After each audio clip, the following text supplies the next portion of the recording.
여러분 안녕하십니까? 6월 1일 금요일 뉴스 출발 시작합니다. 폼페이오 국무장관이 김영철 부위원장과의 회담에서 북미 협상에 큰 진전을 이루었지만 김정은의 결단이 필요하다고 밝혔습니다. 네, 또 김 부위원장이 김정은 위원장의 친서를 트럼프 대통령에게 전달하기 위해 워싱턴을 방문할 것이라고 말했습니다. 뉴욕 연결합니다. 김영수 특파원. 네, 뉴욕입니다. 네, 먼저 폼페이오 장관의 기자회견 내용 자세히 전해주시죠. 네, 폼페이오 미 국무장관이 김영철 부위원장과의 고위급 회담에서 북미 협상에 큰 진전을 이뤘다고 말했습니다. 폼페이오 장관은 뉴욕 맨하튼의 팰리스 호텔에서 북미 고위급 회담 결과를 설명하는 기자회견을 갖고 이같이 밝혔습니다. 다만 북미가 합의를 하려면 김정은 위원장의 결단이 필요하다며 이번 기회를 흘려버리는 것은 비극과 다름없다고 강조했습니다. 또 김 위원장은 그 같은 결단을 내릴 수 있는 지도자고 앞으로 수주 또는 수개월간 그것이 이루어질 수 있는지를 시험해보는 기회를 가질 것이라고 덧붙였습니다. 북미 정상회담 개최 여부에 대해선 아직 모르겠다며 추가 논의가 필요하다는 뜻을 내비쳤습니다. 또 김영철 부위원장이 김정은 위원장의 친서를 전달하기 위해 워싱턴을 방문한다고 말했습니다. 앞서 폼페이오 장관과 김 부위원장은 우리 시각으로 어젯밤 10시부터 0시 반까지 약 150분간 뉴욕에서 고위급 회담을 가졌습니다. 폼페이오 장관은 회담을 마친 뒤 SNS를 통해 회담이 유용했고 실질적인 대화를 나눴다고 적었으며 국무부도 북미 대화에 진전이 있어 회담이 일찍 끝났다고 밝혔습니다. 네, 트럼프 대통령도 김영철 부위원장에 김정은 위원장의 친서를 전달할 것이라고 밝혔죠. 네, 그렇습니다. 트럼프 대통령은 워싱턴 DC 인근의 앤드루스 공군기지에서 전용기에 탑승하기 전에 기자들과 만났는데요.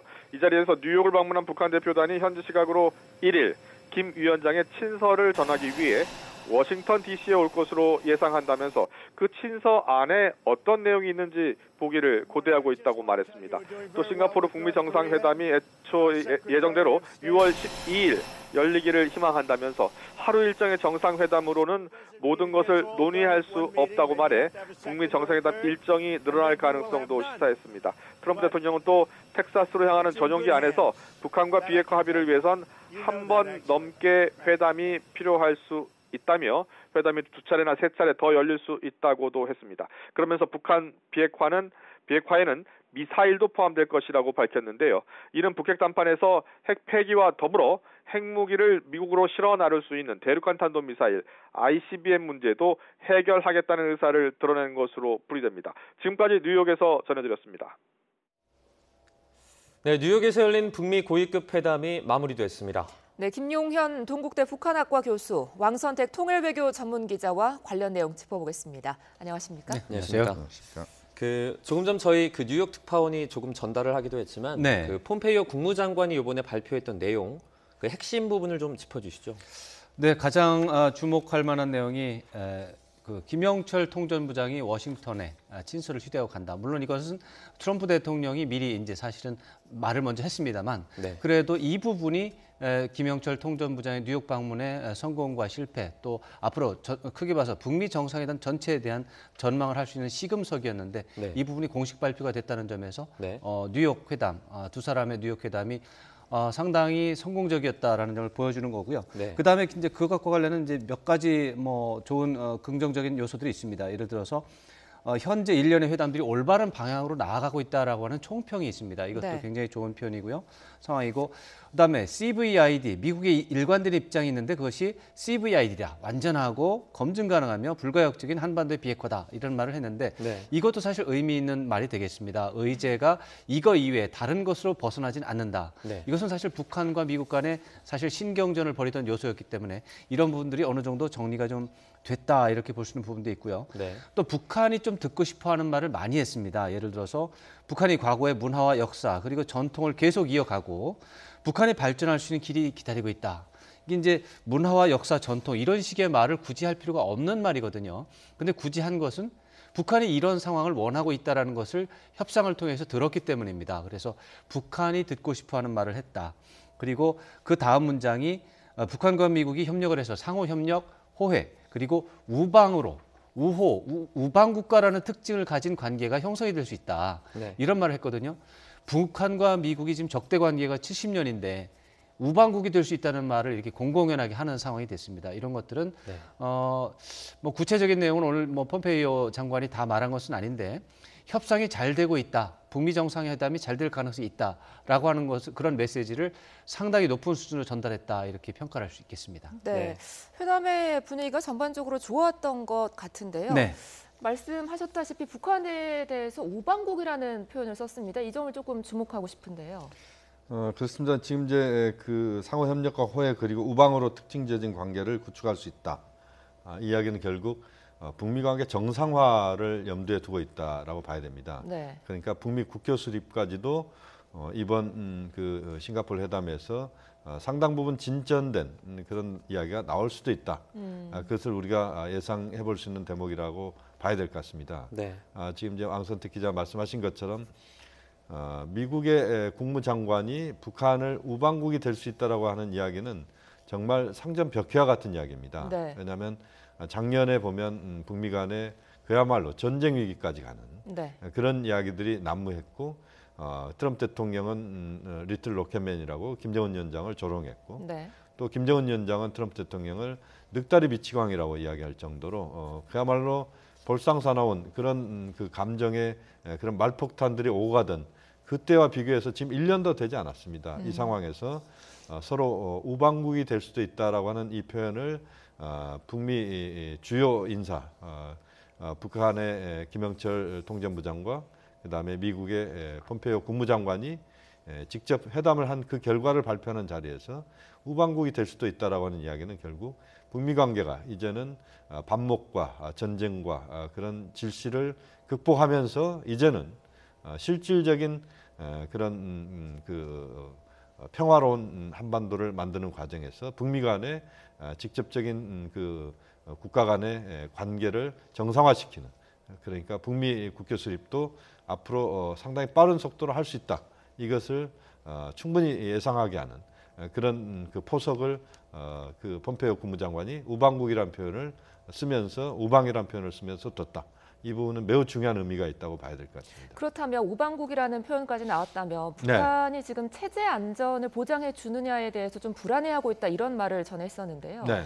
체제 안전을 보장해 준다는 의미로 봐야 될까요? 지금 그 부분은 이제 우방이란 표현 그 두 단어에 두 글자의 체제 안전 보장의 의미가 다 담겨 있다 이렇게 볼 수 있을 것 같습니다. 네. 그러니까 폼페이오 국무장관의 발언은 김정은 위원장에게 걱정을 하지 마라. 북한과 미국이 한반도 비핵화 평화 체제에 대한 큰 틀의 합의를 이루어낸다면 그야말로 그 북미 관계 정상화, 국교 수립을 넘어서서 당신의 나라가 우방국이 될 수도 있다, 우방이 될 수도 있다. 그렇기 때문에 좀 더 안정감 있게 북미 관계 정상화 또 비핵화 평화 체제에 적극적으로 나서도 된다. 이런 것을 안심시키는, 그러니까 북한을 안심시키는, 김정은 위원장에게 적극적으로 비핵화 평화 체제에 나서게 만드는 그런 동인을 작용케 하는, 동인을 주는 그런 그 발언이었다. 뭐 그런 점에서도 상당한 의미가 있는 그런 발언이라고 봐야 될 것 같습니다. 네. 어쨌든 핵심 의제는 아마 비핵화가 아닐까 싶습니다. 그 이번에 CVID, 그러니까 아직 확정은 아니지만 이 CVID 방식으로 가는 그런 분위기로 해석이 되고 있는데, 그렇습니다. 만약에 CVID로 가게 된다면 뭐 예컨대 미국 동부에 있는 테네시주로 핵물질을 이동해서 보관한다든지 이런 방식들은 제외가 되는 건가요? 그렇습니다. 이 최근에 이제 지난 뭐 며칠 전에 북미 정상회담이 이제 취소가 되고 이제 우여곡절을 겪는 과정을 보면 그 앞에 존 볼튼 국가안보보좌관이 이 북한과의 핵 협상과 관련해서 먼저 북한이 핵 포기를 하고 그 다음에 북한이 원하는 보상이 있을 수 있다. 이런 것들을 리비아 모델로 하고 자기는 리비아 모델로 가기를 원한다. 그리고 북한이 폐기할 것은 CVID, 그러니까 핵 관련 시설뿐만이 아니라 탄도미사일, 또 생화학 무기까지 포함을 해야 된다. 이런 식의 말을 했는데 이것은 사실은 북한이 폼페이오 국무장관과 내밀하게 얘기했던 잠정적인 의제를 벗어나는 문제가 좀 있었던 것이죠. 그래서 그런 부분에 대해서 이제 북한이 강력하게 반발을 하고 그 과정 속에서 북미 정상회담이 취소가 발표가 되는 상황까지 이제 벌어진 것인데, 그러한 문제들 때문에 어떤 재조정이 이루어졌고, 그것이 뉴욕 회담을 통해서 다른 것이 아니라 CVID, 이제 핵무기와 관련된 부분만 이제 간다. 핵무기와 관해서 핵물질에 대해서 핵시설에 대해서는 완전히 폐기가 될 텐데 다만 이 부분에 대해서는 약간의 또 다른 문제는 있습니다. 뭐냐면 트럼프 대통령이 거의 같은 시간에 얘기한 걸 보면 탄도미사일 얘기도 있어요. 이 부분은 어쩌면 ICBM이라면 이해가 가는 얘기인데 만약에 이것이 ICBM, 대륙간 탄도미사일, ICBM이 아니라 중거리 미사일까지 포함하는 의미가 된다면 이것은 어떻게 보면 의제가 또 이탈하는 부분이 돼서 난관이 조성될 수도 있는데 어쨌거나 국무장관의 발표 내용만 본다면 미국 쪽에서는 더 이상 북한에 대해서 CVID 이상의 것은 요구하지 않겠다라고 하는 이런 의미를 좀 오늘 정리가 어느 정도 됐다 이렇게 좀 볼 수 있겠습니다. 네, 마이크 폼페이오 미국 국무장관이 김영철 북한 노동당 부위원장이 김정은 위원장의 친서를 전달하기 위해서 워싱턴을 방문할 예정이라고 밝혔는데요. 잠시 기자회견 내용 보고 오시겠습니다. Today, Vice Chairman Kim and I discussed how our countries could come together and take advantage of the unique opportunity that our two leaders have created through their visions of the future that they have so clearly articulated. Vice Chairman Kim Young-chol is now planning to travel to Washington to deliver a personal letter from Chairman Kim Jong-un. The proposed summit offers a historic opening for President Trump and Chairman Kim to boldly lead the United States and the DPRK into a new era of peace, prosperity, and security. Our two countries face a pivotal moment in our relationship in which it could be nothing short of tragic to let this opportunity go to waste. 네, 이런 워딩이 나왔습니다. 김 부위원장은 워싱턴으로 가서 이 김정은 북한 국무위원장의 친서를 도널드 트럼프 미국 대통령에게 전달할 것이다. 네. 그러면 이 친서에 어떤 내용이 들어있을지 좀 예상을 해볼 수 있지 않을까요?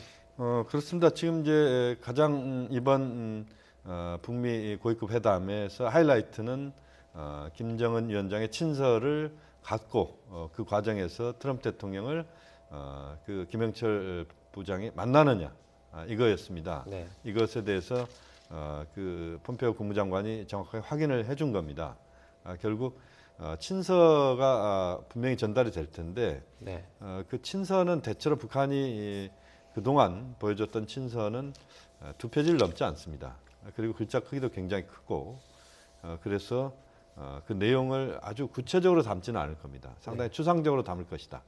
그러니까 김정은 위원장은 트럼프 대통령을 빨리 만나기를 기대한다.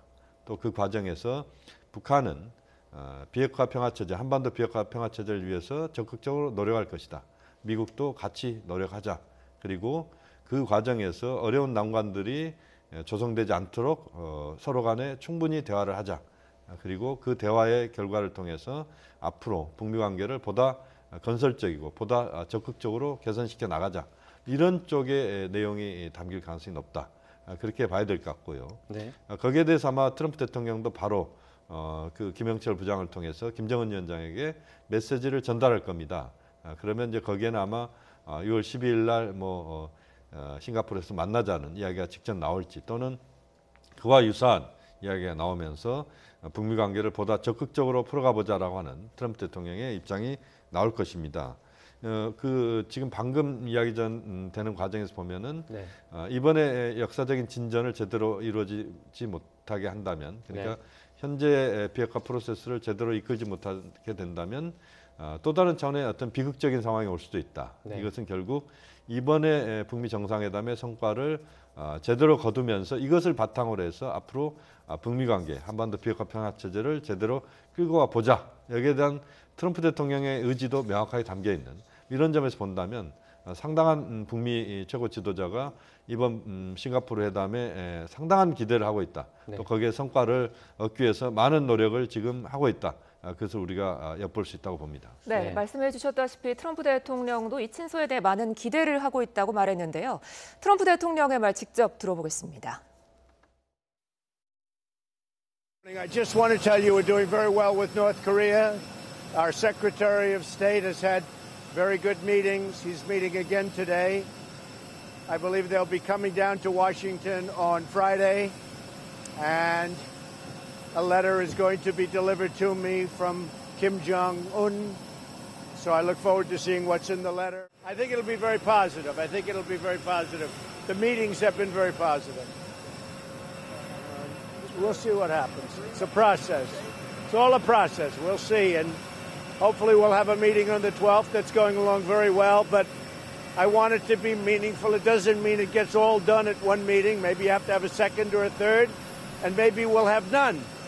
But it's in good hands.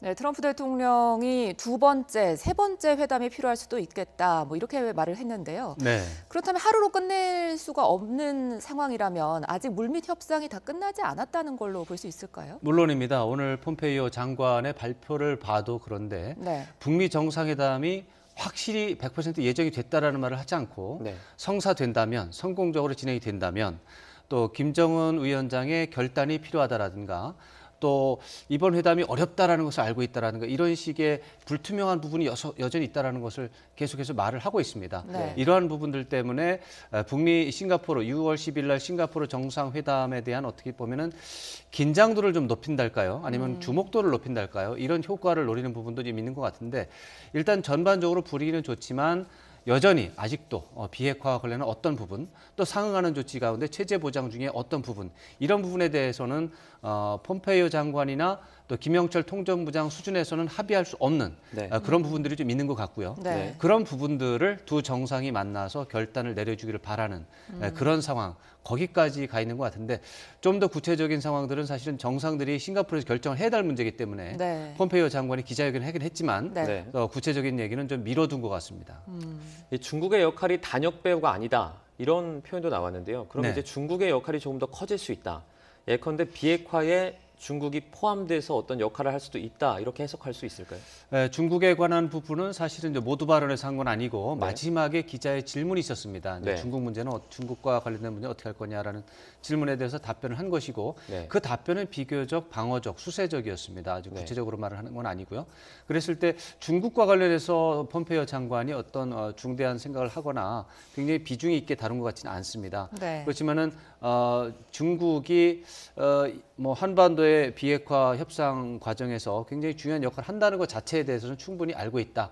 요 정도 수준에서 답변을 한 것이고요. 네. 대체적으로 오늘 아침 새벽에 폼페이오 장관의 중국 관련 발언은 그냥 정상적인 범위에서 원칙론 정도로 얘기를 했고, 구체적으로 중국이 지금의 협상에서 참여한다든가 그런 부분에 대한 언급은 시사한 것은 없었다. 이렇게 볼 수 있겠습니다. 네. 뭐 구체적인 게 나오진 않았다고 하지만 그래도 오늘 폼페이오 장관의 회견을 보면 조금 분위기가 좋지 않았나 하는 기대가 있는데요. 그렇다면 어떻습니까? 이번에 종전 선언까지 갈 수가 있을까요? 지금 이제 오늘 폼페이오 장관의 기자회견 내용을 보면은 대체로 그 6월 10일 날 싱가포르 정상회담에 대한 거의 그 안개를 완전히 걷어제치는 네. 그런 부분들에서의 의미 있는 이야기들이 나왔다, 이렇게 봐야 될 것 같고요. 또 전체적으로 한반도 비핵화 평화체제를 향해서 가는 길에서 CBID 중심으로 가는 네. 그 문제에 대해서도 일정 정도 이야기가 좀 정리가 된 듯한 그런 느낌입니다. 또 그 과정에서 지금 이제 당일이 아니고 뭐 1박 2일 회담 가능성도 이야기가 나오고 있는데 네. 또 제2, 제3 회담도 있을 수가 있고 아예 회담이 없을 수도 있다, 이런 이야기도 있고 네. 역시 트럼프 대통령다운 그런 이야기인 것 같습니다. 여러 가지 여지를 열어두면서 마지막에 어떤 최종적인 결정은 내가 한다. 이게 이제 트럼프 대통령의 그 스타일인데, 여전히 이번 북미 정상회담을 앞두고도 역시 본인이 판 자체를 다 주도하고 있는 이런 모습을 보여주고 있습니다. 종전선언과 관련된 부분도 역시 마찬가지인 것 같습니다. 1박 2일 회담이 만약에 이루어지게 된다면 네. 산술적으로 보면 문재인 대통령이 싱가포르를 충분히 방문할 수 있는 그런 시간을 벌어주는 겁니다. 네. 왜냐하면 북미 회담이 끝난 뒤에 남북미 회담이 열릴 수밖에 없다, 이렇게 본다면 1박 2일을 염두에 두는 것은 북미 간에 충분한 대화의 시간이 필요하다는 의미도 있고, 또 한편으로는 문재인 대통령의 싱가포르 방문까지도 가능하다라고 하는 그런 것도 여지를 열어놓고 있다, 이렇게 봐야 됩니다. 네. 우리 청와대에서는 아직까지는 싱가포르에서의 3자 그 종전선언과 관련된 부분에 대해서는 여전히 그 조심스러운 행보를 펼치고 있고, 저도 그게 맞다고 봅니다. 왜냐하면 그 결정도 역시 저는 트럼프 대통령이 하게 만드는 게 좋다고 봅니다. 네. 그러니까 모든 공은 트럼프에게, 우리는 평화를 네. 향해서 1m의 전진만 있어도 다 트럼프에게 공을 주면 됩니다. 네. 그러니까 그 발표도 트럼프 대통령이 자연스럽게 하게 만들고, 그것을 우리는 차분하게 준비하면 될 것 같고, 그 과정에서 문재인 대통령이 싱가포르를 갈 수 있다면 좋겠습니다 또 그것이 이번에 아니어도 제2, 제3의 또 북미 정상회담을 트럼프 대통령이 이야기를 하고 있기 때문에 그 과정에서도 갈 수 있다. 그래서 너무 서둘러서 그 지금의 결과들을 우리가 만들 필요는 없다고 보고 다만 이제 남북미 정상회담이 싱가포르에서 열린다면 또 상당한 의미 있는 또 진전이 있을 수 있기 때문에 또 그 기대도 또 동시에 가져봅니다. 네. 아무쪼록 6월 12일 회담이 조금 긍정적으로 됐으면 하는 바람입니다. 오늘 김용현 동국대 북한학과 교수 그리고 왕선택 통일외교 전문기자와 함께했습니다. 이른 시간 고맙습니다. 고맙습니다.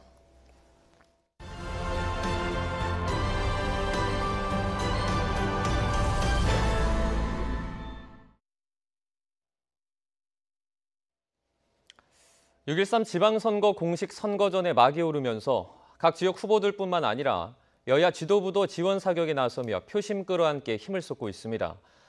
집권 여당인 더불어민주당은 안정적인 국정 운영을 위해 압도적인 지지를 보내달라고 호소했고 자유한국당을 비롯한 야당은 민생 경제에 실패한 현 정부를 심판해야 한다고 맞섰습니다.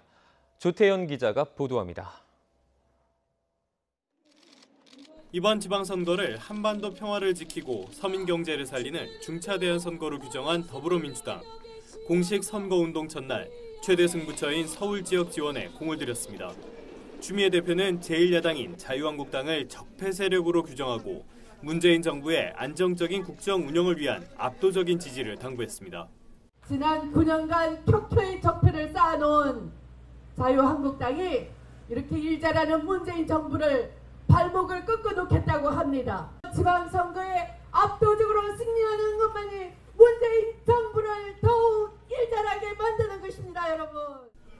반면 자유한국당은 치솟는 실업률 등 민생 경제가 처절하게 실패했다고 맹공을 퍼부으며 정부 심판론으로 맞섰습니다. 홍준표 대표는 1박 2일의 경부선 유세에 앞서 대국민 기자회견을 통해 현 정부의 폭주를 막기 위한 힘을 모아달라고 호소했습니다. 지금 문재인 정권은 자기들만의 지지를 받는 허황된 지지율에 취해 폭주를 거듭하고 있습니다. 그 폭주의 끝은 국민들의 절망과 좌절, 대한민국의 몰락일 것입니다. 바른미래당은 민주당과 한국당을 싸잡아 비판하며 중도 정당인 바른미래당을 지지해달라고 목소리를 높였습니다.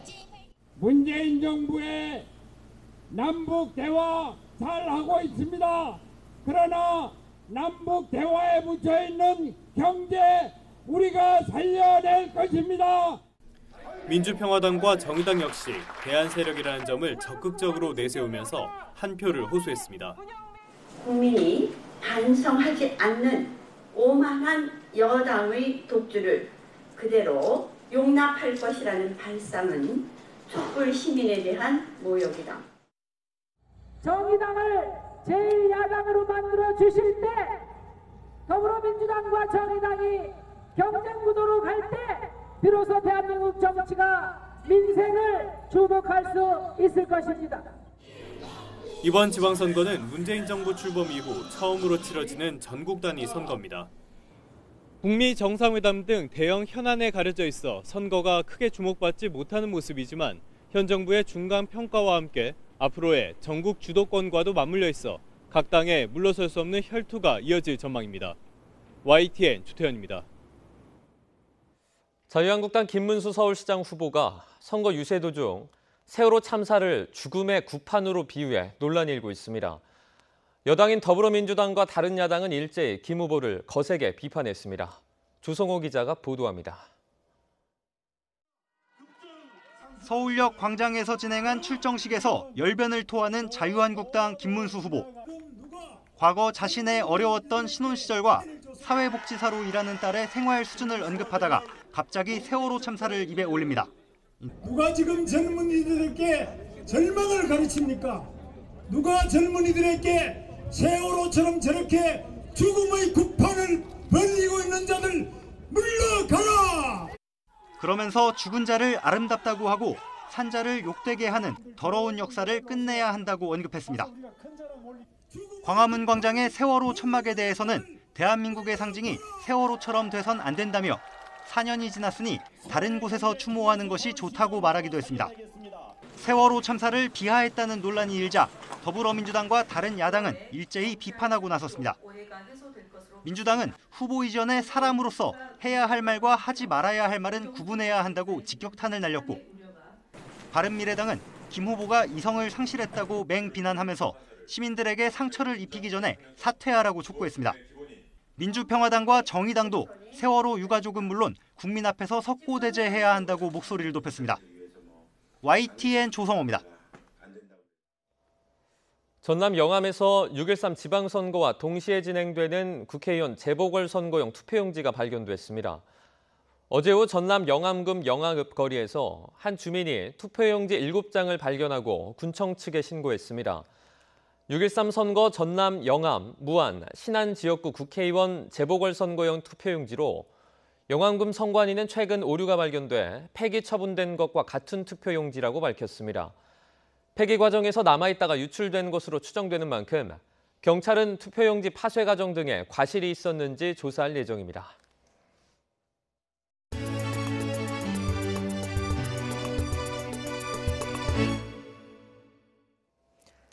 양승태 전 대법원장 시절 법원행정처가 재판을 두고 박근혜 정부 청와대와 거래를 시도하려 했다는 의혹과 관련해 김명수 대법원장이 사과했습니다.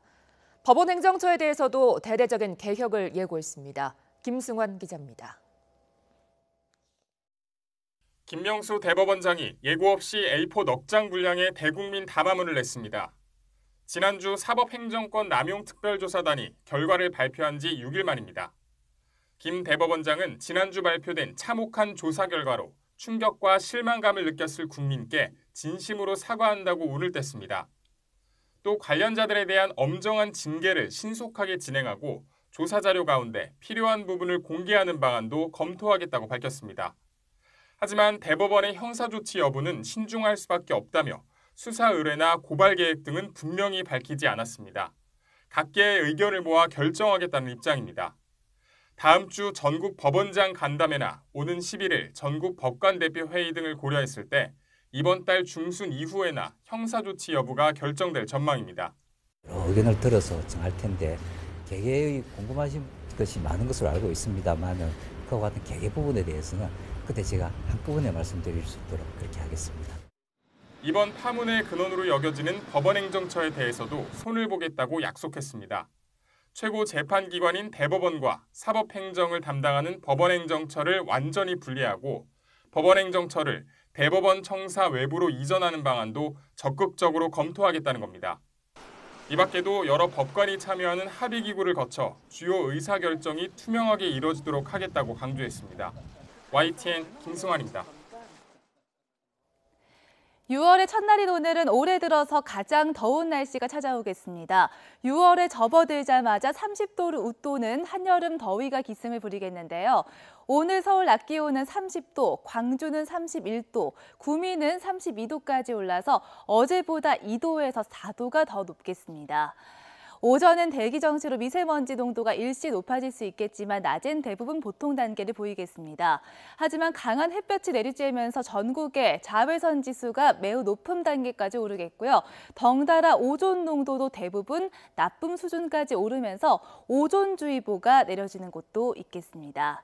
현재 위성 모습입니다. 하늘에 구름이 다소 끼어 있고 일부 내륙에는 안개도 드리워져 있습니다. 아침까지 내륙에 안개가 짙은 곳이 있겠고요. 기온이 오르며 안개는 사라지고 화창한 날씨가 드러나겠습니다. 현재 기온은 어제 아침과 비슷하거나 조금 더 높습니다. 서울의 기온이 18.1도, 부산 17.7도, 전주 15.7도로 아직은 선선한 날씨를 보이고 있는데요. 낮 기온은 예년 기온을 크게 웃돌면서 무척 덥겠습니다. 서울 낮 기온이 30도까지 오르겠고 대구 31도, 대전과 청주, 광주도 31도까지 높아지겠습니다. 이번 주말에도 맑은 가운데 30도 가까이 기온이 올라 여름 더위가 이어질 전망입니다. 날씨 정보였습니다.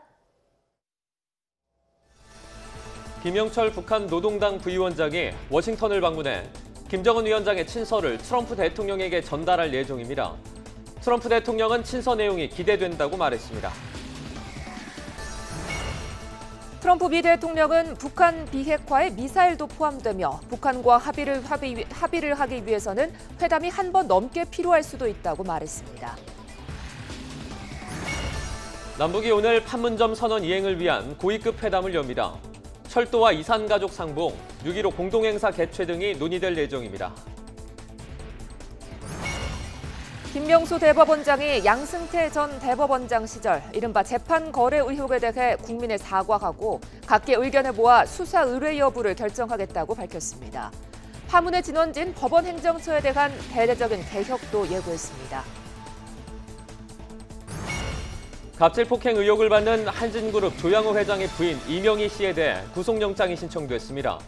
이 씨가 혐의를 부인하는 데다 피해자를 회유하려는 정황까지 포착되자 경찰이 구속영장을 신청했습니다.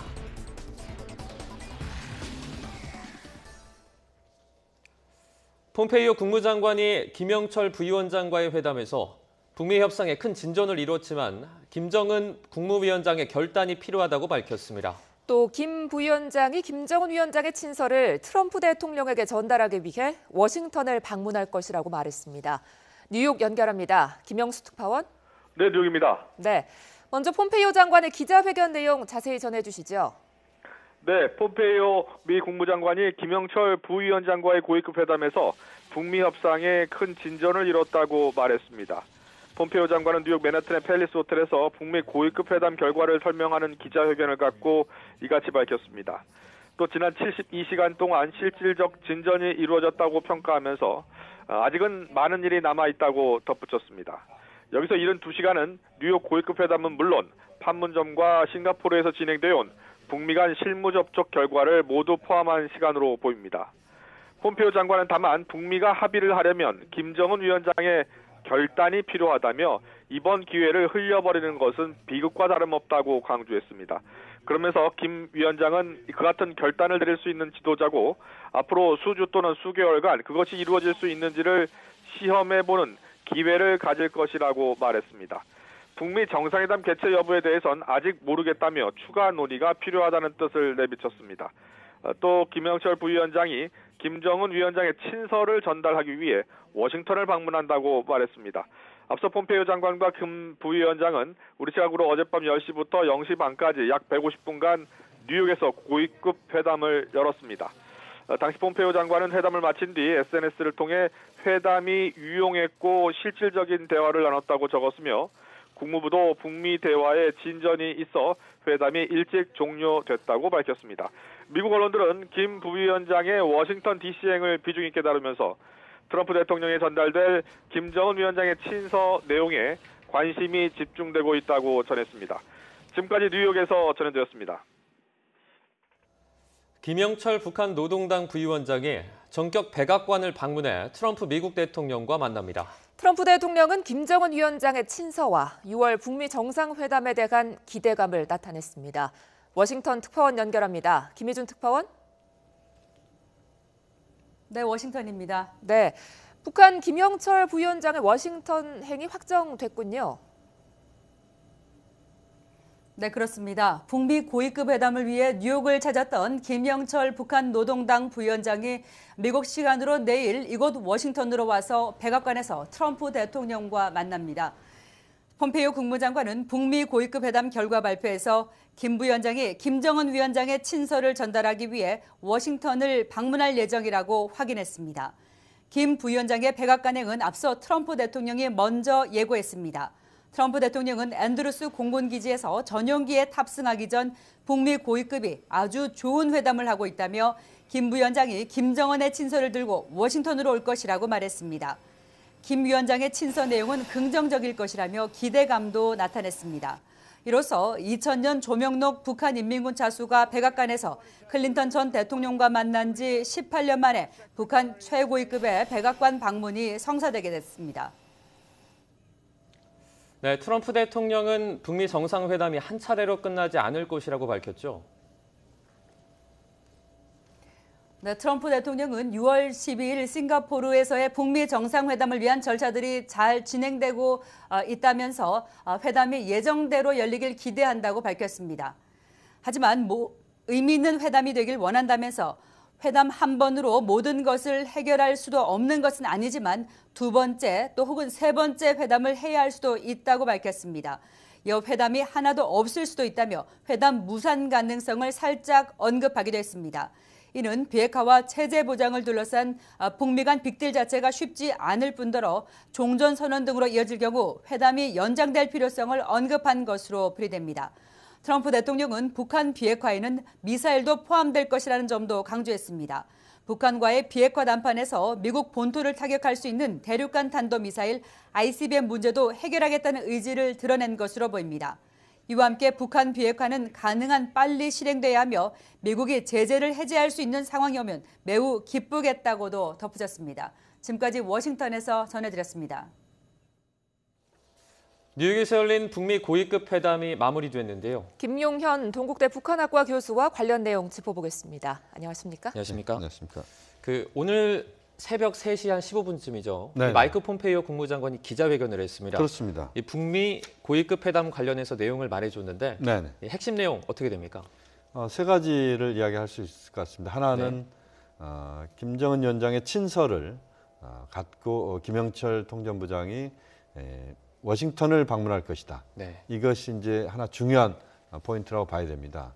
그것은 결국 북미 정상회담을 실질적으로 어떤 가시권 안에 명확하게 드러내는 그런 발언이었다. 그러니까 우리가 가장 주목했던 것은 김영철 부장이 실제 트럼프 대통령을 만날 수 있느냐, 또 만날 때 그냥 만나는 게 아니고 서신이나 또는 구두 메시지를 갖고 가느냐였는데 명확하게 이제 이것이 확인됐다.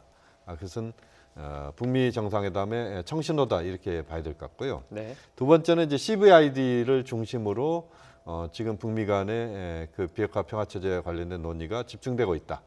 그러니까 지금 이제 뭐 여러 가지 나머지 부분들 핵 폭탄을 테네시주로 뭐 옮긴다는 이야기도 미국 쪽에서 일부 나왔었고 또 그 과정에서 그 생화학 무기에 대한 것도 나왔었고 그러면서 이제 북한의 반발이 있었는데 북미가 좀 타협을 적절하게 하고 있다. 그리고 한 번의 회담으로 끝나지 않을 수도 있다. 이 이야기는 결국 이번에는 한반도 비핵화 평화체제에 집중하고 그 성과를 바탕으로 해서 나머지 문제들도 점차적으로 풀어가자라고 하는 그런 구동존의의 자세가 지금 나오고 있는 것 아니냐. 이게 이제 두 번째 주목해야 될 부분이고요. 세 번째는 폼페이오 국무장관의 발언 속에서 앞으로 북미가 우방이 될 수도 있다. 북한이 미국의 우방이 될 수도 있다. 이런 이야기가 나왔습니다. 결국 이것은 북미 관계 정상화 또 북미 국교 수립을 우리가 간접적으로 트럼프 대통령이 그런 의지를 갖고 있다는 것을 시사하는 것이고 그것은 결국 김정은 위원장에게 주는 메시지다. 그러니까 북미 관계를 지금 상황에서 풀어가면 북미 관계가 실제 그 국교 수립까지도 조기에 달성될 수 있다. 이것을 시사하는 그런 발언으로 상당히 의미가 있는 그런 내용이 담긴 오늘 기자회견이었다. 이렇게 봐야 될 것 같습니다. 그 비핵화 관련해서도 상당히 진전이 됐다고 볼 수 있겠네요. 그렇습니다. 지금 이제 비핵화 관련된 부분에서 한반도 비핵화가 관련돼서 가장 중요한 최근의 상황에서의 중요한 지점은 아마 판문점에서의 성킴과 그다음에 이제 북측의 최선희 부상 간의 회담이었다. 이렇게 봐야 될 것 같습니다. 여기서 이제 한반도 비핵화 평화체제의 전반적인 부분, 특히 비핵화 관련된 부분에서의 접점이 찾아졌다. 이렇게 봐야 될 것 같습니다. 그렇기 때문에 김영철 통전부장이 워싱턴을 방문하는 물론 지금 현재는 뉴욕에 있습니다만 워싱턴까지 방문하는 그런 그 경로가 만들어진 결정적인 것은 그 CVID에 대한 부분, 비핵화와 관련된 부분에서 북미 간의 대체적인 합의가 이루어졌다 이렇게 봐야 될 것 같습니다. 그래서 이제 보다 중요한 것은 지금 당장 CVID를 어떤 수준에서 진전시킬 것인지 그 부분에 대한 이야기가 좀 더 중요하게 나올 것이라고 봅니다. 오늘 폼페이오 장관이 김명철 부위원장과 고위급 회담을 마친 뒤에 기자회견을 열었는데요. 기자회견 내용 잠시 들어보겠습니다.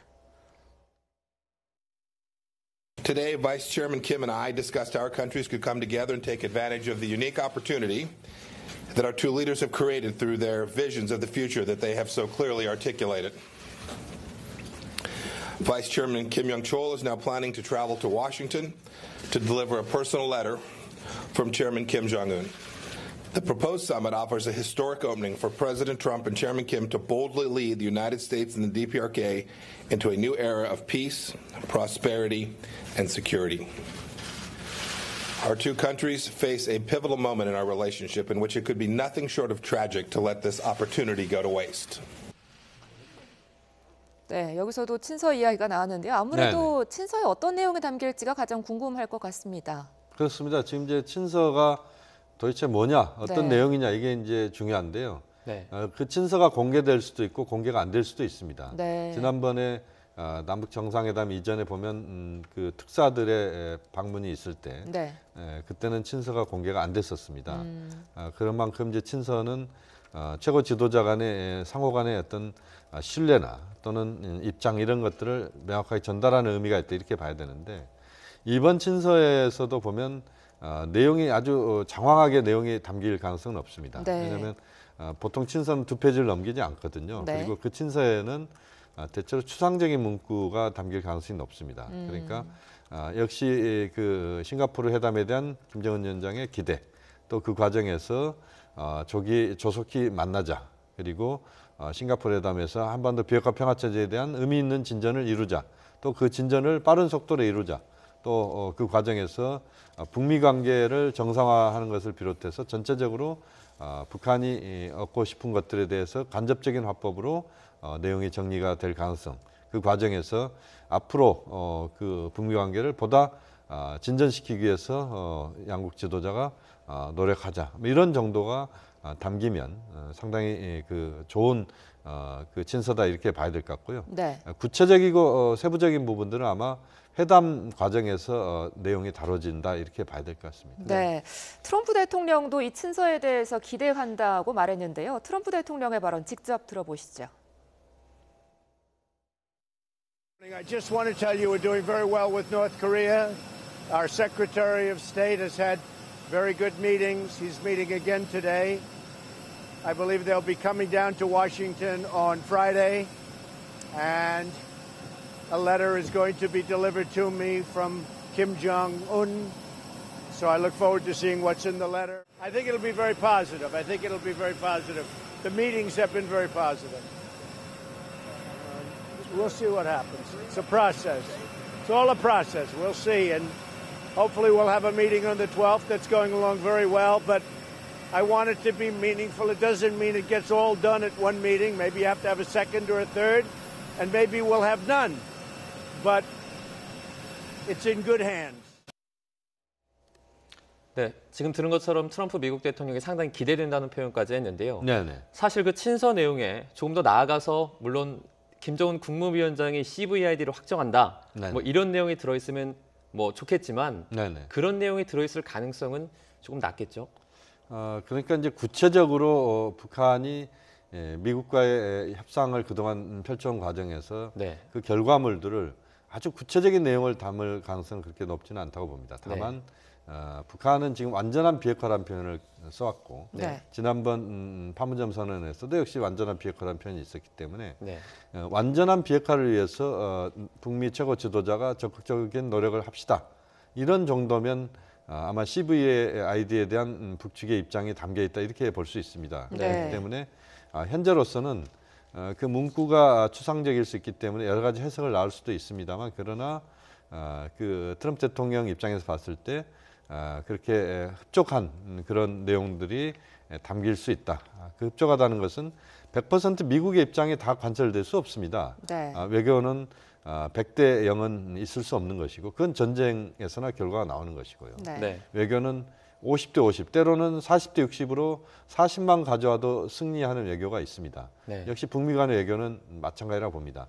트럼프 대통령이 그동안 추구했던 것은 모든 것들을 자신이 이기는 외교였지만 이번 오늘 폼페이오 국무장관의 발언도 그렇고 트럼프 대통령의 최근 이야기를 들어봐도 그렇고 상당히 순화되고 상당히 좀 유연성들이 있는 발언들이 나오고 있다. 이런 점에서 북미 정상회담에 대한 기대치도 저는 그래서 더 높아진다 이렇게 보고 있습니다. 트럼프 대통령이 그런데 북한의 비핵화에는 미사일도 포함돼야 한다고 말했거든요. 그렇습니다. 이 부분 어떻게 봐야 될까요? 오히려 저는 포인트가 거기에 있다고 봅니다. 북한의 비핵화 평화체제에서 미국인들이 또는 미국의 트럼프 대통령이 가장 주목하는 것은 뭐냐?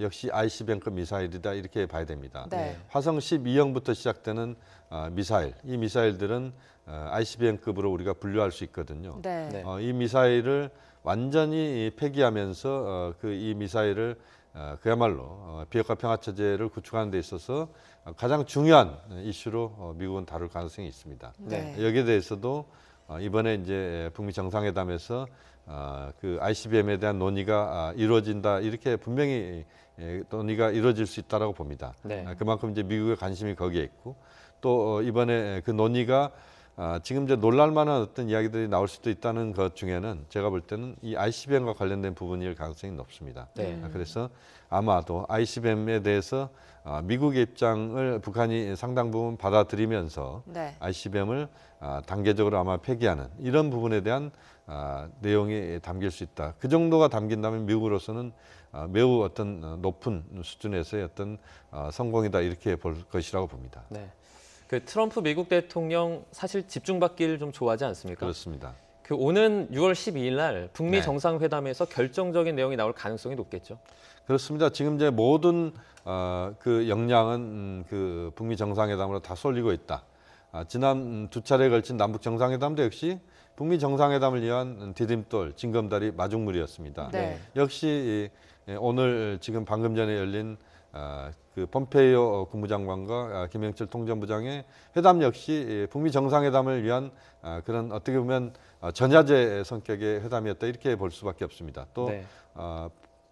트럼프 대통령을 예방하는 김영철 부장의 그 두 사람의 만남도 역시 마찬가지입니다. 그만큼 모든 그 성과는 북미 정상회담에서 나와야 된다 이렇게 봐야 될 것 같고 네. 트럼프 대통령도 그런 부분에서는 좀 조심스럽게 접근하는 것 같습니다. 그래서 지금 완전히 지금 그 펜은 다 까버리지 않고 계속 주머니에 넣고 있으면서 그러나 다 잘 될 것이다. 그리고 성과가 나올 것이다. 큰 기대를 해도 좋다. 이런 쪽에 지금 에드벌룬만 띄고 있습니다. 결국 모든 결론은 6월 12일로 집중돼 있고 세기의 회담이 될 것이다. 그렇게 전망이 됩니다. 네. 그런데 이번 회담이 하루에 끝나지 않을 수도 있다 이렇게 말을 했잖아요. 네네. 종전 선언이 혹시 이루어지지 않을까 하는 기대감도 갖게 하는데요. 그 부분은 뭐 저는 기대치를 우리가 여전히 높일 수 있다라고 봅니다. 네. 지금 이제 남북미 종전 선언에 대해서 여러 가지 이제 이야기가 있을 수 있습니다만 그러나 그 현재 한반도에 전쟁 없는 한반도, 평화로운 한반도를 가는 첫 발은 역시 종전선언에서 시작할 수밖에 없고 그것은 빠를수록 좋다고 봅니다. 그런 차원에서 이번에 당일 정상회담이 그것으로 끝날 수도 있지만 1박 2일도 가능하다라고 하는 것은 물리적으로 문재인 대통령이 싱가포르를 갈 수 있는 시간을 벌어주는 겁니다. 네. 그렇게 보면 싱가포르에서의 남북미 종전선언으로 가는 그 경로가 북미 정상회담에서 정리가 될 수 있다고 보는데 네. 그러나 이제 그것 역시 전 트럼프 대통령이 직접 본인이 그것을 설명하게 하는 것이 좋다고 봅니다. 네. 우리가 남북미 종전선언을 하자 이것을 대외적으로 우리가 이야기할 필요는 없는 것 같고 우리는 북미 정상회담의 결과를 기다리면 됩니다. 또 그 과정에서 아마 비공식적으로는 많은 부분 남북미 종전선언에 대해서 이야기가 됐을 거라고 보고 네. 거기에서 성과가 트럼프 대통령의 발언을 통해서 나오고 그러면서 문재인 대통령이 조용히 싱가포르로 가서 남북미 종전선언을 하면 저는 가장 베스트다. 그렇기 때문에 지금은 우리가 좀 더 신중하고 차분하게 상황을 지켜보면서 접근할 필요가 있다. 또 우리가 너무 여기서 나가게 되면 중국을 자극할 수도 있습니다. 네. 저도 어제 중국 학자들과 서울에서 회의를 했는데 네. 중국 학자들의 견해도 역시 남북 미중이면 더욱 좋다. 그렇지만 그 세 국가가 할 수도 있는 것이다. 다만 남북미라는 표현보다는 남북 플러스 1 이렇게 해주면 좋겠다. 이런 이야기를 저한테 직접 했는데요. 네. 역시 중국은 민감하게 생각하고 있는 건 분명한 사실이기 때문에 네. 우리도 좀 더 이 부분을 차분하게 진행시키는 것이 좋다고 봅니다. 그 폼페이오 국무장관이 기자회견 끝쪽에 네네. 기자에 대한 질문에 대한 답변에 중국의 역할이 있다. 그렇습니다. 반역 배우가 아니다 이렇게 말을 하기도 했는데요. 네네. 그 일본 얘기는 빠졌습니다.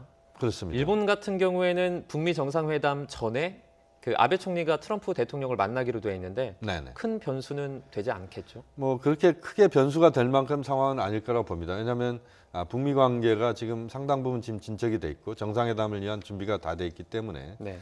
일본 아베 총리와 트럼프 대통령의 만남에서 그것이 흔들리거나 이렇게 가지는 않을 것이라고 봅니다. 지금 이제 김정은 트럼프 두 사람이 호랑이 등에 타고 있고 그 과정에서 이제는 달리는 그런 구조로 가고 있다라고 봅니다. 다만 이제 하나 우리가 주목해야 되는 것은 네. 중국 특히 중국을 우리가 주목을 해야 됩니다. 앞으로 한반도 비핵화 평화 체제를 구축하는 과정에서 중국의 역할은 우리가 늘 상존하는 것으로 우리가 봐야 됩니다. 네. 비핵화 부분도 그렇고 평화 체제, 평화협정 체결도 역시 중국이 들어올 수밖에 없습니다. 그러니까 지금까지는 남북미 중심으로 갔다면 네. 앞으로는 남북미 중 더해서 일본, 러시아까지 함께 가는 그 구조로 가야 됩니다. 그래야만 보다 안정감 있고 성과 있는 쪽으로 한반도 비핵화 평화체제가 갈 수 있다. 이런 점에서 차이나 패싱은 없다. 저편 패싱도 없다.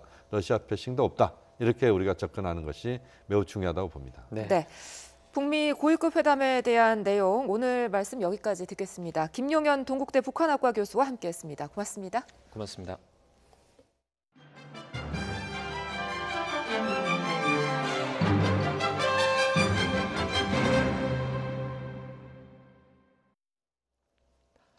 남북은 오늘 오전 판문점 선언 이행을 위한 고위급 회담을 진행합니다.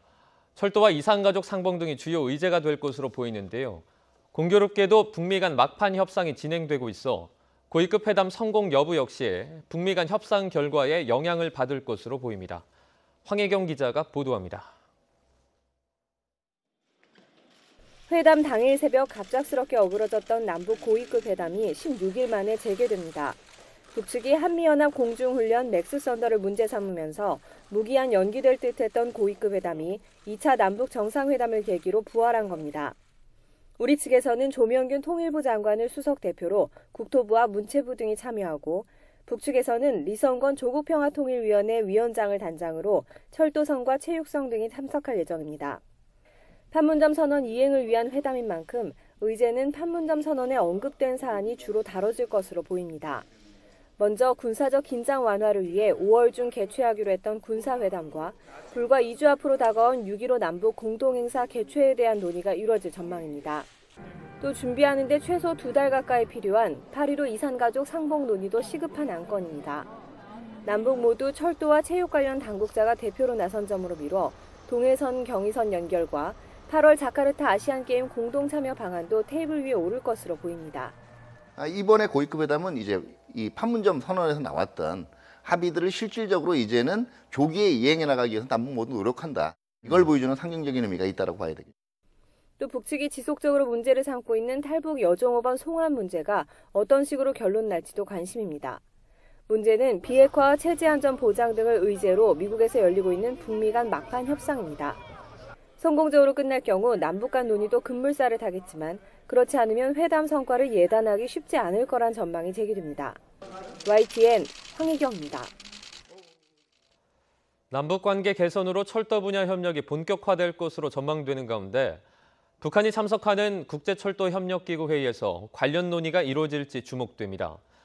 북한 조선중앙통신은 장혁철도상을 단장으로 하는 철도성 대표단이 키르기스스탄에서 열리는 철도협력기구 제46차 장관회의 참석차 평양을 출발했다고 보도했습니다. 코레일은 유라시아 대륙철도 진출을 위해 철도협력기구 정회원 가입을 추진해왔지만 4년 연속 북한의 반대표로 계획이 무산돼서 이번 회의에서 가입 논의가 이루어질 것이란 전망이 나옵니다. 북한 김정은 위원장이 9년 만에 평양을 방문한 러시아 외무장관을 접견했는데 북미 정상회담을 앞두고 미국을 견제하려는 의도가 엿보입니다. 러시아는 미국이 북한에 대한 제재를 풀어야 한다며 북한의 단계적 비핵화 방식을 지원하고 나섰습니다. 임장혁 기자가 보도합니다. 라브로프 러시아 외무장관이 평양에 도착한 지 반나절 만에 김정은 위원장의 접견이 이뤄졌습니다. 러시아 외무장관의 북한 방문은 9년 만입니다. 지난 4월 리용호 외무상의 러시아 방문에 대한 답방 형식이지만 북미 정상회담을 앞둔 양측의 미국 견제 목적이 다분합니다. 이번에 우리나라 방문 서로 친선 협조 관계를 발전시키려는 그 푸틴 지도부의 입장을 충분히 잘 설명해 준다고 생각합니다.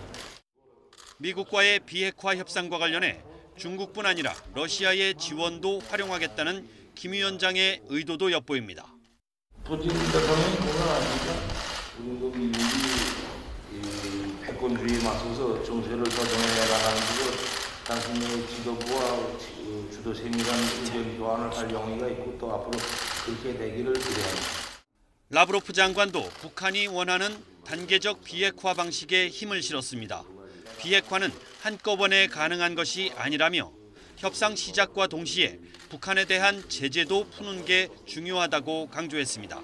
Начиная весь разговор о решении проблемы, ядерной проблемы и всех других проблем Корейского полуострова, конечно же, мы исходим из того, что это решение не может быть полным, пока санкции не будут отменены.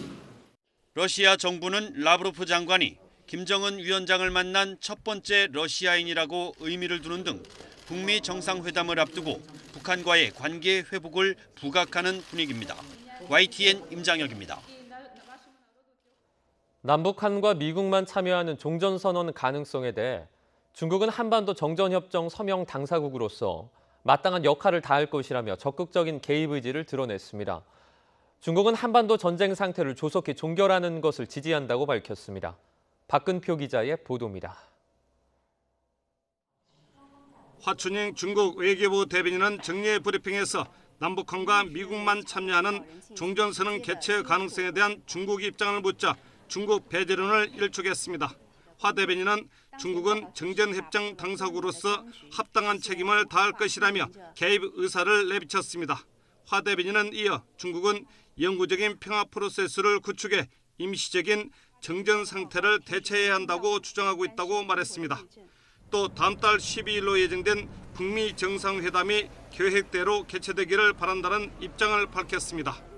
我们一直认为朝美领导人进行直接的接触和对话是解决半岛核问题的关键。当前半岛局势打破了多年的僵局，实现无核化面临着 이어 북미가 한반도 비핵화라는 평화와 번영의 문을 함께 열기를 희망한다고 강조했습니다. 中方坚定地致力于实现半岛无核化，充分肯定今年以来朝方采取的一系列主动积极的行动。我们同时认为，在推进半岛无核化的进程当中，有必要重视。 화 대변인은 미국의 강력한 대북 압박이 효과를 받느냐는 질문에 어떤 국가가 자국 법에 따라 다른 국가에 대해 일방적인 제재를 하는 것을 반대한다고 밝혔습니다. 이어 각국의 노력으로 한반도 문제가 드디어 중요한 방향으로 내디뎠다며 미국이 대화와 협상을 통해 문제를 해결하려는 것을 지지한다고 강조했습니다. YTN 박근표입니다. 북미 정상회담 실현 가능성이 높아진 가운데 아베 일본 총리는 물론 강요들까지 줄줄이 미국으로 향하고 있습니다. 급변하는 한반도 정세에서 일본이 소외되는 이른바 재팬 패싱을 우려하는 행보로 보입니다. 도쿄에서 황보현 특파원이 보도합니다. 오는 12일 북미 정상회담 개최 가능성이 높아지면서 일본 정부가 분주해졌습니다. 아베 총리는 오는 7일 미국에서 트럼프 대통령과 정상회담을 하기로 했습니다.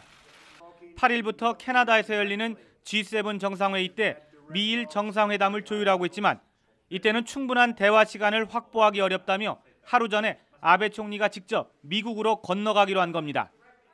米朝首脳会談の前に日米首脳会談を開催することについて両首脳の間で認識の一致を見たところであります。 일본 강요들의 미국 행도 줄을 잇고 있습니다. 고노 외무상은 아베 총리의 미국 방문 하루 전인 6일 미국을 방문해 폼페이오 국무장관과 만날 계획입니다. 오노데라 방위상은 이미 하와이에서 매티스 국방장관과 회담을 가졌습니다. 이미 여러 차례 입장을 전달한 일본 정부가 이렇게 전방위로 미국으로 가는 이유는 북미 회담에서 자칫 일본의 요구사항이 배제될 수도 있다는 초조함 때문이라는 관측이 나오고 있습니다. 트럼프 대통령이 북한 비핵화 문제에 치중한 나머지 일본인 납치 문제나 일본을 사거리에 두는 탄도미사일 문제가 제대로 논의되지 않을 수 있다는 우려가 깔려 있다는 겁니다. 核ミサイルの完全解決、そして重要な拉致問題、この全面解決、こうしたものをしっかり訴えていくというのは当然のことであります。 또 미국과 여러 채널로 긴밀히 협력하는 모습을 통해 재팬 패싱 논란을 잠재우려는 의도도 있어 보입니다. 그러나 빈번한 미국 행과 정상회담에 곱지 않은 시선도 만만치 않습니다. 인터넷에서는 사학 스캔들로 연일 국회에 나가 추궁을 당하는 아베 총리가 이를 회피하기 위해 아까운 혈세를 써가며 틈만 나면 해외로 나가는 게 아니냐는 비난이 잇따르고 있습니다. 도쿄에서 YTN 황보열입니다.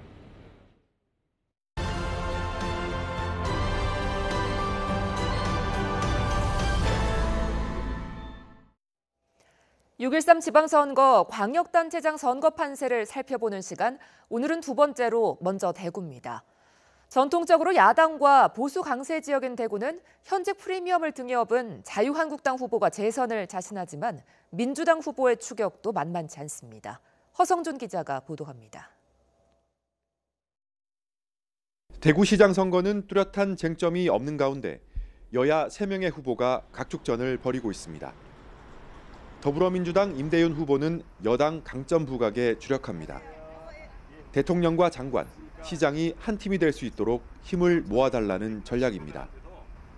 30년 가까운 자유한국당의 독점이 대구의 다양성과 발전 기회를 뺏어갔다며 이번에는 바꿔보자며 교체론도 들고 나왔습니다. 정책적으로는 대구공항 분리 이전과 항공기 제조산업 육성으로 새로운 먹거리를 만들겠다고 약속했습니다. 나원의 다름에 대해서 인정한다는 거죠. 그런 간용이 있습니다. 그래서 대구시민 많은 분들과 소통하고 특히 젊은 사람들과 소통해서 젊은 대구를 떠났던 청년들이 돌아오는 대구를 만들겠습니다. 재선에 도전하는 자유한국당 권영진 후보는 다른 후보들에 비해 한층 여유로운 분위기입니다. 대구 지역이 대표적인 자유한국당 강세 지역인데다 현직 프리미엄까지 더해 승리를 자신하고 있습니다. 권 후보는 압승을 통해 건강한 보수 부활에 미랄이 되겠다며 대구공항 통합 이전과 산업구조 혁신을 마무리 짓겠다고 강조했습니다. 당을 넘어서서 권영진 시장이 시장감이고 권영진 재선시장 만드는 것이 대구 미래와 대구 시민의 이익에 부합한다라는 그런 결과들이 여론 속에 나타나고 있다고 생각합니다. 경제학과 교수 출신인 바른미래당 김영기 후보는 지방분권과 경제 문제를 무기로 내걸었습니다.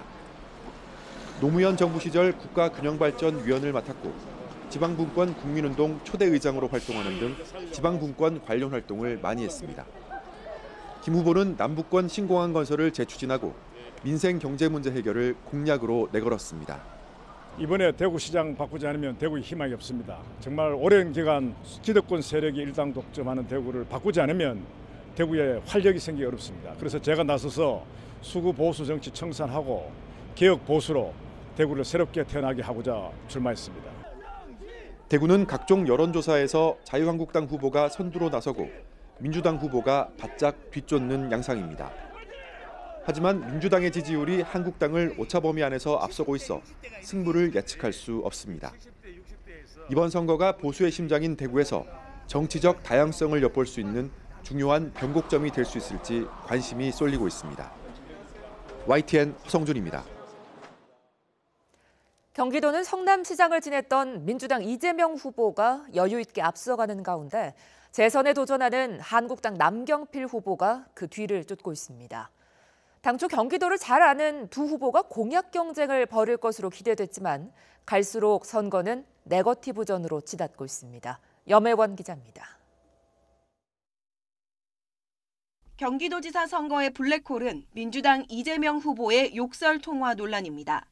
지난달 24일 자유한국당이 이 후보를 검증한다며 홈페이지에 녹음 파일을 올리면서 파장은 걷잡을 수 없이 커졌습니다.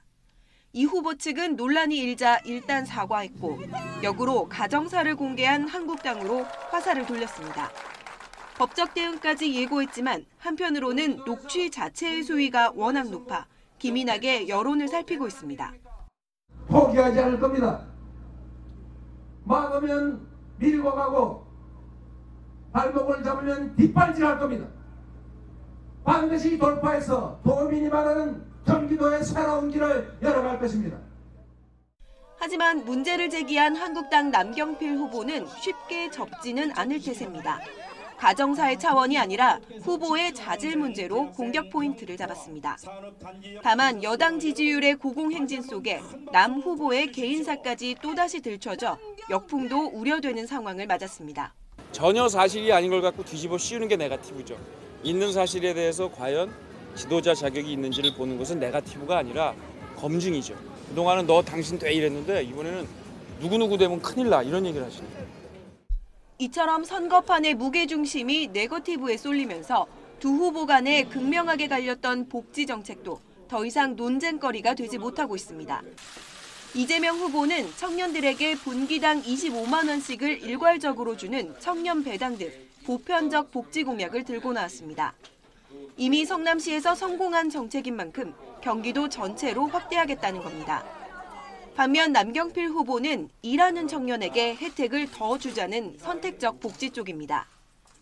청년연금을 만들어 매월 일정 금액을 저금하면 경기도가 같은 금액을 지원해 최대 1억 원을 만들어주는 정책을 내세웠습니다.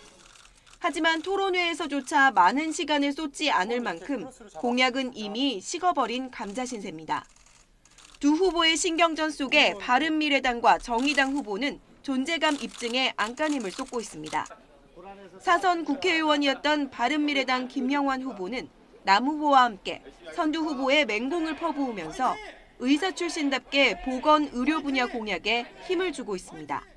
돈이 없는 사람들이 먼저 병원에 가서 진료를 받고 분납으로 할부로 후불로 진료받을 수 있는 그런 정책을 정의당 이홍우 후보는 을을 위한 도정을 내세우며 상대적으로 약한 인지도를 정책으로 보완한다는 계획입니다. 이제 간절한 마음으로 우리 정의당이 그 한복판에 들어가려고 합니다. 노동자의 간절한 마음을 그리고 골목 상인들의 간절한 마음을 가지고 한 발 한 발 호소드리겠습니다. 서울시장 선거뿐만 아니라 경기도지사 선거도 대권 잠룡들의 빅매치로 주목을 받고 있습니다. 하지만 진흙탕 싸움으로 치닫고 있는 선거 국면 속에 이재명 후보의 무기인 선명성과 남경필 후보의 저력인 포용력이 제대로 된 평가를 받을 수 있을지 우려가 나오고 있습니다. YTN 염혜원입니다. 자유한국당 김문수 서울시장 후보가 세월호 참사를 죽음의 굿판에 비유해 논란이 일고 있습니다. 선거 출정식에서 간 이야기인데요. 죽은 자를 아름답다고 하고 산 자를 욕되게 가는 역사를 끝내야 한다고 주장했습니다.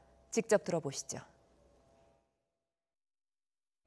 지금 누가 젊은이들에게 해를 조선을 말합니까? 누가 지금 젊은이들에게 절망을 가르칩니까? 누가 젊은이들에게 세월호처럼 저렇게 죽음의 굿판을 벌리고 있는 자들 물러가라! 이 세상의 불평불만을 가르치고 선동하고 젊은이들에게 절망을 선동하고 이 대한민국이 못쓸 나라라고 이제 자살을 부추기고 죽은 자들은 무조건 아름답다고 하고 산 자들은 욕되다고 하는 이 더러운 역사를 우리는 끝내야 됩니다, 여러분. 김문수 후보의 이 같은 발언에 대해 여야는 한 목소리로 비판했습니다. 더불어민주당 김현 대변인은 김 후보가 지지율 폭락에 이제 정신줄마저 놓은 것 같다면서 후보 이전에 사람이 해야 할 말과 하지 말아야 할 말은 구분할 줄 알아야 한다고 지적했습니다. 바른미래당 권성주 대변인은 김 후보가 공식 선거운동 첫날부터 건강한 이성을 가진 사람으로는 볼 수 없는 막말을 내뱉었다며 후보 사퇴를 촉구했습니다. 민주평화당 장정숙 대변인은 박근혜 정권 당시 대응 과정에 대해 사과는커녕 틈만 나면 유족들을 욕보이고 있다며 아무리 선거철이라지만 금도가 있는 법이라고 말했습니다. 정의당 김종민 서울시장 후보도 김 후보가 서울시장 후보 자격이 없을 뿐 아니라 최소한의 인간으로서의 양심도 없다며 망언을 중단하고 석고대죄하라고 일갈했습니다. 양승태 전 대법원장 시절 법원행정처가 재판을 두고 박근혜 정부 청와대와 거래를 시도하려 했다는 의혹과 관련해 김명수 대법원장이 대국민 사과를 했습니다.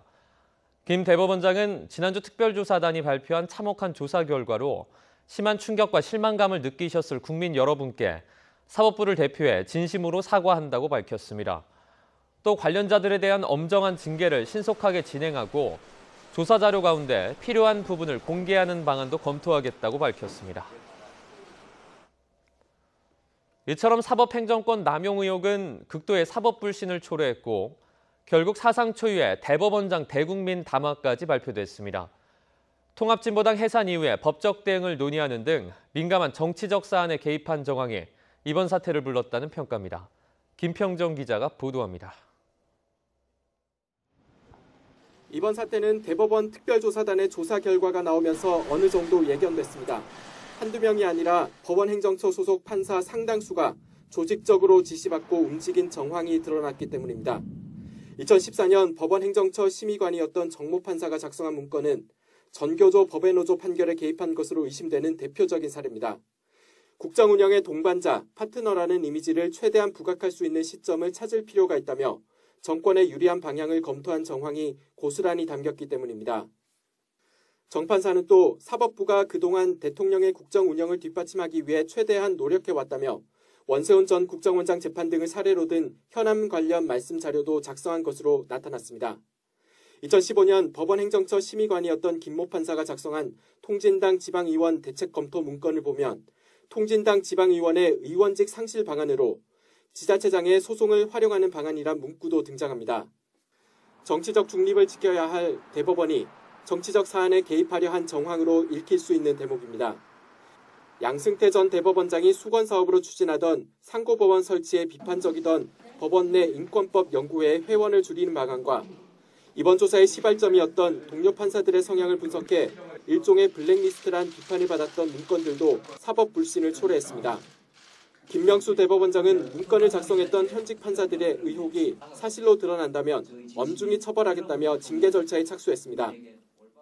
특히 일부 비공개 문건이 추가로 공개되면 내용의 실행 여부를 떠나서 사법부의 민낯이 그대로 드러나면서 논란은 더욱 커질 전망입니다. YTN 김평정입니다. 직원들을 상습 폭행한 혐의를 받는 한진그룹 조양호 회장의 부인 이명희 씨 측이 피해자들을 회유하려 한 정황이 확인됐습니다. 혐의 부인의 피해자 회유 시도까지 증거를 없앨 가능성이 커지자 경찰은 이 씨에게 7개 혐의를 적용해 서둘러 구속영장을 신청했습니다. 먼저 조은지 기자의 보도입니다. 지난 월요일 경찰에 불려 나온 이명희 씨는 피해자 회유 논란을 강하게 부인했습니다. 가위나 화분 던진 거 맞으세요? 죄송합니다. 피해자분들 회유 시도한 적 있나요? 없습니다. 피해를 끼친 피해자분들께 진심으로 죄송하겠습니다. 하지만 경찰의 소환 조사가 2차례나 이어지자 이 씨 측은 피해자들과 접촉해 합의를 시도한 것으로 드러났습니다. 경찰 조사 과정에서 알게 된 정보를 이용해 이미 강한 처벌 의사를 밝힌 피해자들을 상대로 회유에 나선 겁니다. 회유를 했는지 안 했는지 아마도 이거는 뭐 변호사나 이쪽에 내용을 알 것 같긴 한데 솔직히 저희 쪽에는 그쪽 연락이 안 돼서 그 내용은 우리가 확인이 안 된다. 하루 이틀 숨고르기를 하며 영장 신청 여부를 검토하려던 경찰은 이런 움직임을 포착하고 부랴부랴 구속영장을 신청했습니다. 이 씨가 혐의를 줄곧 부인하는 데다 피해자 회유 정황까지 드러나면서 증거를 없앨 가능성이 크다고 판단했습니다. 앞서 경찰은 조현민 대한항공 전 전무의 수사 때 폭행 혐의로 영장을 신청했다가 피해자가 처벌을 원하지 않는다는 입장을 밝히면서 체면을 구긴 경험이 있습니다. 이에 따라 이번엔 피해자 합의와 무관하게 처벌할 수 있는 특수폭행과 상해를 포함해 모두 7개 혐의를 적용했습니다. 경찰은 공개된 공사장 폭행 외에도 관련 영상과 200여 명의 진술을 확보한 만큼 이명희 씨 신병 확보에 자신감을 드러내고 있습니다. YTN 조은지입니다. 경찰은 대한항공 조양호 회장 부인인 이명희 씨가 지위를 이용해 죄의식도 없이 직원들을 수십 차례 상습적으로 때렸다며 공개 비판했습니다. 이에 따라 재벌 총수의 부인이 직원 폭행 혐의로 구속되는 초유의 일이 현실화할지 관심이 높습니다. 이어서 최기성 기자가 보도합니다. 2차 소환 때 취재진을 피하려고 기습 출석했던 이명희 씨는 실내에서 우산을 꺼내 얼굴을 가렸습니다. 뛰듯이 조사실로 향하던 이 씨는 직원들을 자주 때렸느냐는 질문에 끝까지 답하지 않았습니다.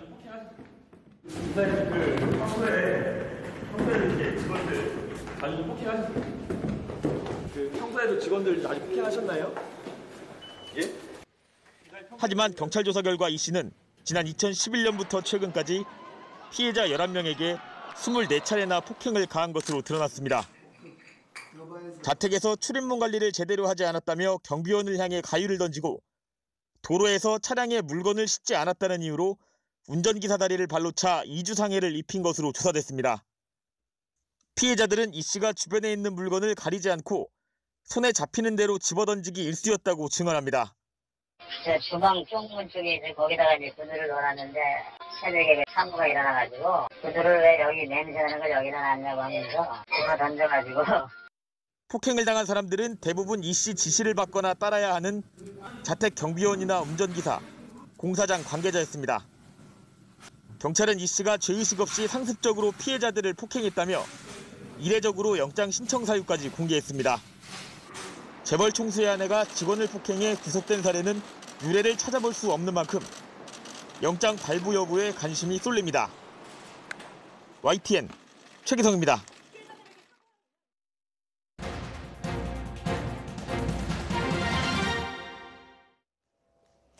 지난 경주와 포항 지진 때 재난 문자가 뒤늦게 도착하면서 논란이 됐었는데요. 앞으로는 이 재난 문자를 기상청이 직접 발송하는 것으로 바뀌면서 40초 안에 지진 발생 정보를 받을 수 있게 됩니다. 정혜윤 기자가 보도합니다.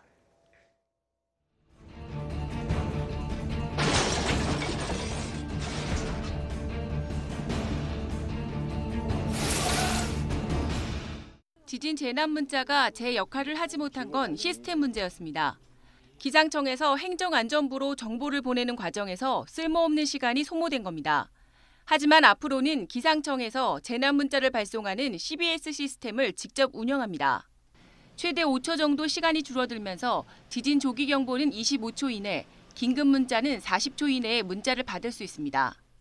이번에 저희가 그 재난 문자 발송 체계를 개선을 하게 되면 전체적인 전달 시간이 1초에서 최대 5초까지 줄어들기 때문에 기존에 30초에서 50초 걸리던 시간이 20초 중반대에서 40초 중반대까지 당겨질 수 있을 것으로 기대하고 있습니다. 재난 문자에는 지진 정보와 함께 주의사항과 대피 방법 등 기본적인 국민 행동 요령도 함께 제공됩니다. 또 심각한 피해가 예상되는 규모 6.0 이상의 강진에는 위급 재난 문자가 발송되는데 수신을 거부한 상태여도 강제 수신됩니다.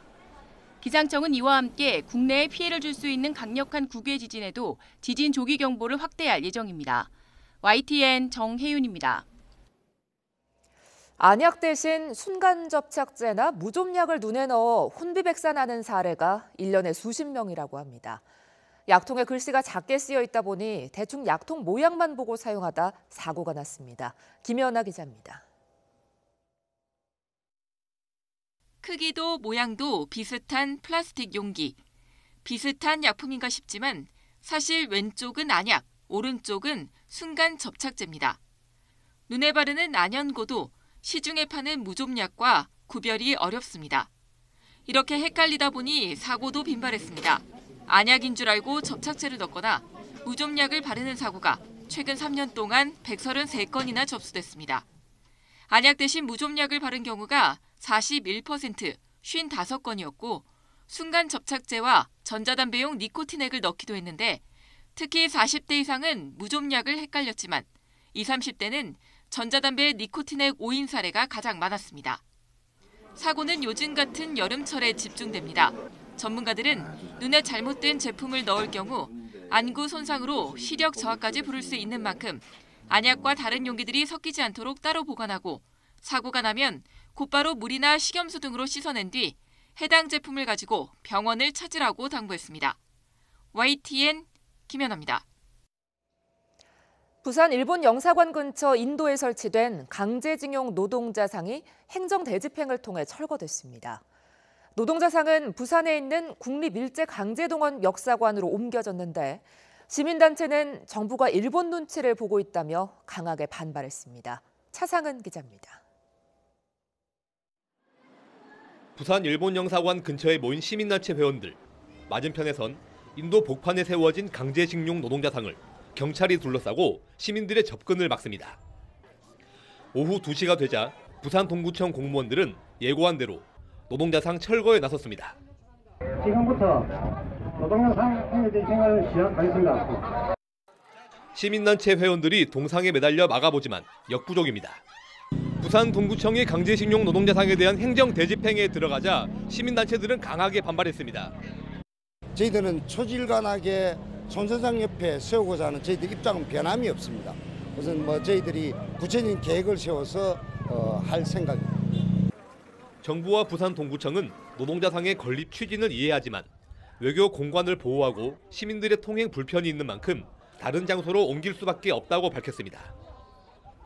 정부는 최소한의 외교 공간에 대한 국제 예양과 국내법에 저촉되지 아니하는 역사적인 의미가 깊은 제3의 장소에 건립할 수 있도록 적극 지원할 계획입니다. 시민들의 성금 1억 원으로 제작된 강제징용 노동자상은 일본의 전쟁범죄 사죄를 촉구하고 올바른 역사인식을 전하기 위해 시민단체가 한 달 전인 지난 노동절에 설치했습니다. 애초 일본 영사관 앞 소녀상 옆에 세울 계획이었지만 경찰에 막혀 근처 인도에 세워졌습니다. 노동자상이 시민단체와 협의 없이 강제로 다른 장소로 옮겨지자 시민단체는 정부와 부산 동구청이 일본 눈치를 보고 있다고 비난했습니다. 한편 일본의 스가 요시히데 관방장관은 정례 브리핑에서 우리나라의 대응을 긍정적으로 평가하며 영사관 앞에 노동자상이 설치되지 않도록 주시하겠다고 말했습니다. YTN 차상은입니다. 앞으로 집회 시위 현장에서 경찰이 최루액이 섞인 물대포를 사용하는 것이 금지됩니다. 또 2020년부터는 사안에 따라 국회 앞 100m 이내에서도 집회를 열 수 있게 됐습니다. 신지원 기자가 보도합니다. 고 백남기 농민이 쓰러졌던 2015년 민중총궐기 집회에서 경찰은 물대포에 최루액을 섞어 살포했습니다. 경찰은 같은 해 5월에도 서울 종로 일대에서 세월호 의혹의 진상규명을 촉구하던 집회 참가자들에게 최루액 물대포를 뿌렸습니다. 그동안 안정성 문제와 경찰의 과잉 진압 논란이 끊이지 않았는데 앞으로는 집회 시위 현장에서 최루액 물대포가 사라지게 됩니다. 헌법재판소가 재판관 7대의 의견으로 물대포에 최루액을 섞어 분사하는 것이 위헌이라고 결정한 겁니다. 최루액을 섞은 물대포는 생명이나 신체에 위험을 초래할 수 있다며 물줄기 압력을 이용해 군중을 제압하는 용도로만 사용돼야 한다고 판단했습니다. 최루액 물대포도 사회 공공질서를 유지하는 데 필요한 정당 행위라는 소수 의견이 나오긴 했지만 합헌 정족수에 이르지는 못했습니다. 헌법재판소는 또 전원 일치 의견으로 국회 앞 100m 이내에서 모든 집회를 금지하는 현행 집회시위법 조항이 위헌이라고 결정했습니다. 국민의 여론을 수렴해야 하는 국회의 입법 기능을 고려할 때 특정 법안에 대한 의견을 제기하는 집회는 인정할 수 있다는 겁니다. 다만 어떤 식으로 허용할지는 구체적인 입법 절차를 걸쳐 정해야 한다며 내년까지 기존 법률 조항을 유지하기로 했습니다. YTN 신지원입니다.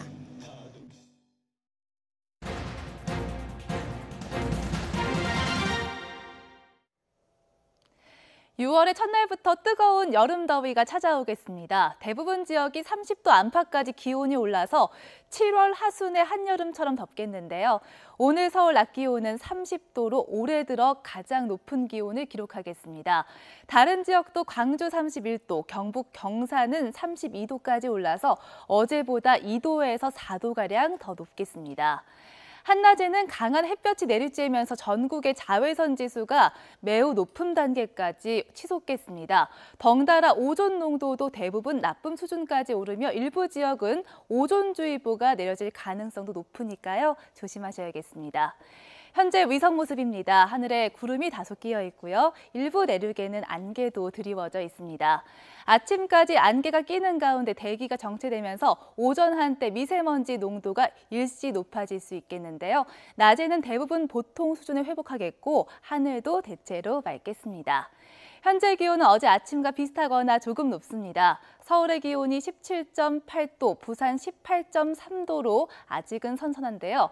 낮 기온은 예년 기온을 크게 웃돌면서 무척 덥겠습니다. 서울 낮 기온이 30도까지 오르겠고 강릉 28도, 대구 31도, 청주와 전주가 30도까지 높아지겠습니다. 이번 주말에도 맑은 가운데 30도 안팎까지 기온이 올라서 여름 더위가 이어지겠습니다. 날씨 정보였습니다. 금요일 뉴스 출발 마칩니다. 이어서 대한민국 아침 뉴스가 방송됩니다. 시청해주신 여러분 고맙습니다.